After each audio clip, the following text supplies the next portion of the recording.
আজ তোমাদেরকে একটা কথা বলছি, অনেকে আছে ছেলে মেয়ে যে যখন ক্লাস 8-এ পড়ে, ক্লাস 7-এ পড়ে, তারা স্কুল যাওয়ার পরেই সেখানে কেউ কোনো ছেলের কোনো মেয়েকে ভালো লাগলো, কোনো মেয়ের কোনো ছেলেকে ভালো লাগলো, বয়ফ্রেন্ড গার্লফ্রেন্ড এইসব নিয়ে ক্লাস 7 থেকে ক্লাস 10 পর্যন্ত, ক্লাস 11-12 পর্যন্ত চলে যায়।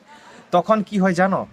এই সময়টা জীবনে তোমার একটা মানে সময় আছে কি আমি কি হব, আমি কি করতে পারবো। আমাদের ক্লাসে আমি যখন ক্লাস 7-এ পড়ি, তখন আমাদের টিচার জিজ্ঞেস করেছিল যে তোমাদেরকে একটা প্রশ্ন করছি, সিরিয়াস কথা বলবে।